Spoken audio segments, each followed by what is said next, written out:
다음으로는 박진영 부원장이 소개할 인물로 가보겠습니다. 어떤 방식으로 소개? 일단 마이크를 줘야 됩니다. 설마 노래? 노래야? 아니 저기 저는 JYP지 않습니까? 예. 맞습니다. 원래는 할 수밖에 없습니다. 네. 아니, 제일 나는 뭐 배우 최재성하고 동명이인이라고 여기서 마임 해야 돼? 네, 아마 저기 이 노래 들으시면은 이분하고 비슷한 좀 체형이다 이런 느낌은 드실 겁니다. 네. 네. 뭐 달라고 뭐 혼날라고 헛 힘내자고 힘 어쩌라고 허나 한순간에 세데스 아름다운 비너스 이랬다가 저랬다가 왔다 갔다 넣었다가 장난하냐 나 한순간에 세데스 쌍의 새. 이게 누구를 말하는 거예요? 야 이거 표현하기 진짜 이분한테 미안하네. 인유한 위원장이 그렇게 된 것 같습니다. 네. 인유한 위원장. 예, 인유한 위원장이 사실은 제가 이제 파란 눈의 윤석열이다 이렇게 네이밍을 붙였는데 결국은 윤석열 대통령이 김기현 대표를 이렇게 제압하지 못함으로 인해 가지고 혁신은 끝이 났고 영남 기득권은 승리했다. 굳은 표정으로 마지막 회의를 주재한 인유한 국민의힘 혁신위원장. 오는 24일까지 활동 기한이 남았지만 혁신이 종료를 선언했습니다. 오늘 혁신위 회의로 마무리를 합니다. 월요일 날 고고로 혁신의 활동은 다 종료가 되리라 생각합니다. 우리는 50%는 성공했다고 생각합니다. 나머지 50%는 당에 맡기고 기대를 하면서 조금 더 기다리겠습니다. 본인이 위원장이 50% 성공이라 했어요. 근데 동의하십니까? 혁신이 성공할 거라고 예측하셨고 틀리신 김근식 교수님이 먼저 이야기하시죠. 아니 50% 성공이니까 동의하세요? 한 건 아무것도 없죠, 사실은. 왜냐하면 다 거대한 벽에 막혔기 때문에. 그런데 굳이 50% 성공했다는 건 뭐냐면 민심을 따르고 민심을 받아하는 혁신의 이슈를 잘 정리했다. 우리 혁신위는 정확한 진단을 했다. 민심에 따른 진단을 했고 이 진단이라는 이 숙제를 김기현 지도부에 넘기고 우리는 쿨하게 퇴장하겠다. 이런 것이어서 저는 50% 성공과 50%의 그 아쉬움을 그렇게 표현한 게 아닌가 싶어요. 저는 그 인유한 혁신위가 실패할 수밖에 없었다 이런 생각이 드는데 혁신이라는 이 칼날 뒤쪽에 윤석열 대통령의 당 장악이라는 것이 숨어 있었어요. 그러다 보니까 여론에서도 지지를 받지 못했고 국민의힘 구성원들도 그걸 두려워했단 말이에요. 문제는 중요한 기점이 결국은 도이치모터스 특검이다. 그런 생각이 듭니다. 어쨌든 대통령의 이 배우자에 대한 특검이 올라갔을 때 국민의힘이 어떤 스탠스를 취할 것이냐 하는 문제가 저는 굉장히 중요할 거라는 생각이 들고요.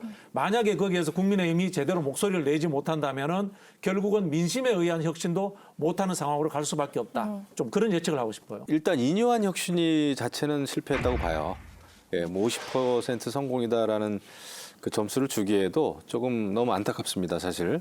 근데 저는 아직 혁신이 완전히 실패했다고 보진 않아요. 그런 그 혁신에 대한 그 요구, 요청 이건 더 굉장히 강해질 거라고 봅니다. 그다음에 여론도 가만히 있질 않습니다. 우리 당을 걱정하는 여론도 가만히 있지 않고 또 언론도 가만히 있지 않습니다. 그래서 혁신은 지금 이제 그래도 몇 달 남았기 때문에 이거 추구해야 된다. 이건 당위다. 피해갈 수 없다 생각합니다. 혁신이 과제가 뭐죠? 저는 두 가지였다고 봐요. 공천혁신을 제도화하는 거. 그다음에 당정관계의 변화. 네. 이런 것이 혁신의 요체예요. 강서 보궐선거의 이 결과가 주는 방향이 그건데요. 네. 아예 이거는 하지를 않았어요.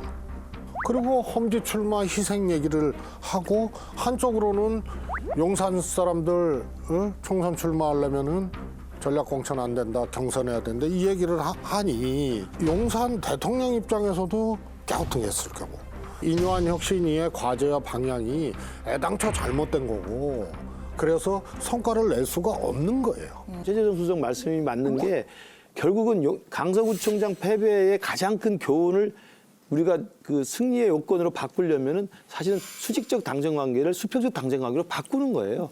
이건 기본입니다. 근데 그렇게 해야 되기 위해서 일단 핵관들과 핵관의 지지에 의해서 만들어진 현 지도부의 희생을 요구한 거예요. 그럼 그 다음 뭐냐? 이 당이 좀 정리가 되면 수직적 당정막이 수평적 당정막으로 바꿔야 되는데 그건 또 그 다음에 혁신의 과제로 남아있을 거라고 생각합니다. 가능성이 남아 있다 이런 저는 얘기인데 뭐 진단 자체가 잘못됐다고 봐요. 진단 말씀드렸다시피 험지 출마 희생 얘기만 한 거고 대통령에 대한 얘기는 없고 오히려 대통령한테 감사합니다. 맨 먼저 대통령께 감사를 드립니다. 두 번째는 김기현 대표님께 감사하다는 말씀 드리고 싶습니다. 그러니까 앞뒤가 안 맞는 분이죠. 정치 무대에서 어떻게 하는지 그냥 관람하고 간 거예요, 우리가.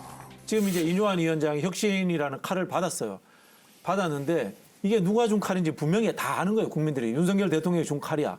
근데 이게 또 문제가 뭔가 하면은 양날이 검이 돼버린 거예요. 그 양쪽으로부터 버림받아가지고 이분은 지금 참 죄송합니다만 볼드가 됐는데 새가 됐는데 새를 벌드라고 한 거예요? 제가 발음이 안 좋아가지고 네, 그렇게 됐는데 결국은 이제 국민의힘이 스스로 하는 혁신만 남아있어요. 저는 좀 제언 드리고 싶어요. 용산 공천 거부하는 거죠. 그래서 정치는 당에서, 국민의힘에서, 행정은 용산에서. 네. 이거를 명확하게 해야 되는데요. 그 앞으로 두고 봅시다. 그 전에, 그러니까 조계산 결정하기 전에 당에서 비공개 회동이 있었죠. 15분간의 김기현 대표와의 비공개 회동.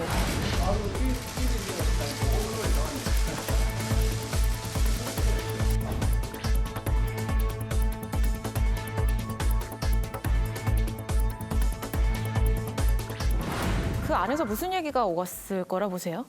15분이면은 정말 뭐 짧은 시간입니다. 거기에 또 이제 배석자도 있었잖아요.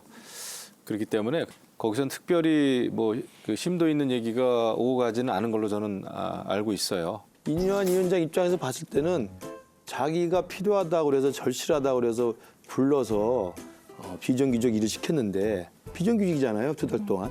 근데 갑자기 해고를 해야 된다고 하니 당연히 뭐 수고하셨습니다라고 부르는 자리에 가서 기분이 좋겠어요? 얼굴 돌리고 뭐 계속 분위기 바꾸려고 이야기를 해도 네. 끌고 계십니다, 지금. 한 40일 됐죠, 지금. 네. 그죠? 역대 어느 혁신위원회보다 왕성하게 활동하시고 아이고. 수고 많으실 거예요. 감사합니다. 혁신이 클로징하는 데서 짧은 브리핑에서도 저는 말로 상당히 저는 우회적으로 김기현 대표에 대해 상당히 저는 그 강한 메시지를 날렸다고 생각합니다. 인유한 위원장이 김기현 대표 만난 거는요. 인유한 위원장이 잘하는 걸 한 거예요. 뭘 잘해요? 처음에 혁신위 하면서 맨 사람만 만나고 끝난 거예요. 식당 가서 메뉴판만 보고 시키지는 않고 먹지는 않고 또 다른 식당 가서 메뉴판 보고 시키지는 않고 먹지는 않고 다 그냥 사람 만나다가 끝난 거니까 끝날 때도 김기현 대표 만나고 끝나야죠. 혁신이 종료 이후 윤 대통령이 김기현 대표와 인유한 위원장을 둘 다 불러서 비공개 오찬을 했습니다. 이거는 무슨 의미예요? 그 3인 회동은 뭐 큰 의미는 저는 없다고 보고 그건 뭐 인유한 혁신위원장하고 김기현 대표 만난 거랑 거의 비슷하죠.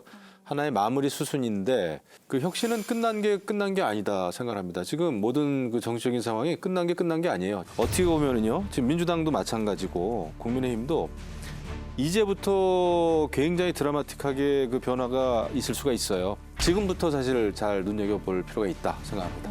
제가 보기에는 이제 두 분 같으신 분들이 혁신의 주체가 돼야 되는 거예요. 그렇죠. 뭐 그래야 저희- 우리 정치가 바뀌는 그리고 거죠. 수도경비를 위해서 우리가 수도경비 사령부 밑에서 그 여단장 맡아가지고 열심히 하도록 하겠습니다. 그 전날 지도부 용산 만찬이 사실 큰 의미가 없다. 그리고 김기현 대표 체제에 힘 실어준 거 아니다. 당연하죠. 라는 얘기도 일각에서 있었거든요. 그러니까 저는 그 장면이 뭐 마치 윤심이 결국은 변심해서 김기현 대표한테 다시 힘을 실어준 게 아니냐는 분석이 나누는데요. 저는 정반대 해석도 가능하다고 봐요. 이제 다시 시작이다. 다시 원점에서 다시 시작한다. 저는 그런 메시지라고 봅니다. 저 같으면 인유한 혁신위원장 김기현 대표하고 오찬 안 합니다. 왜요? 실패한 혁신위를 가지고 당대표하고 같이 마지막 오찬을 한다? 그런 그림을 만들어가지고 좋을 게 뭐 있죠?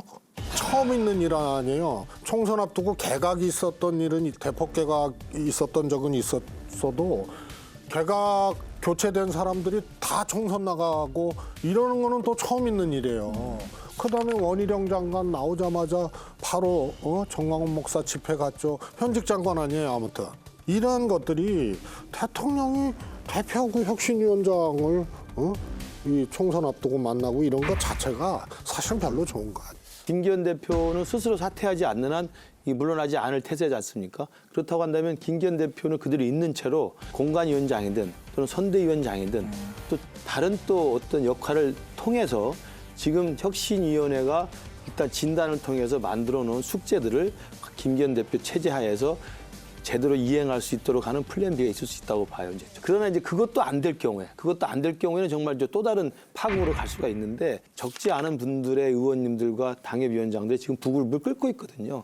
그런 당의 전반적인 위기의식과 분위기, 그다음에 또 우리 당을 지지하고 내년 총선에 이기기를 바라는 또 민심의 분위기 이런 것들에 거대한 지금 동력이 생기고 있기 때문에 저는 플랜 B 이후의 과정은 그 민심이 어떻게 흐르냐에 따라서 당이 어떻게 대응하는가 거기에 달려있다고 생각해요.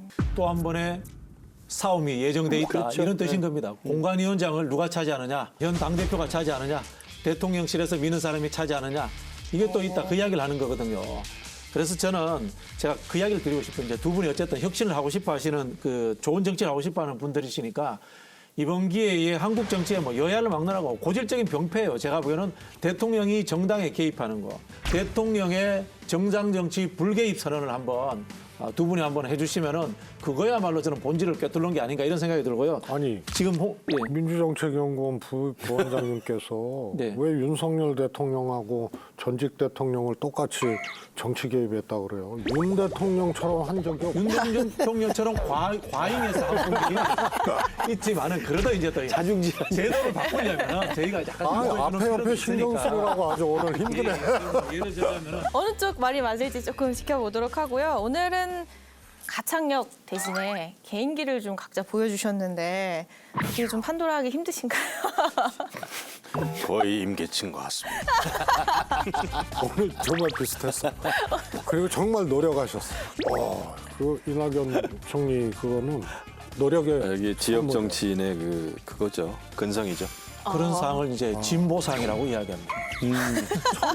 전혀 노력 안 아, 하고 오늘 랩은 좋았잖아요. 랩은 좋았어. 랩은 잘하셨어요. 그 뒤에 또 이게 노래를 해서 문제였지. 하여튼 출연료도 차등 지급해야 돼. 이제 또 끝나고 노력하러 가시니까 보여요.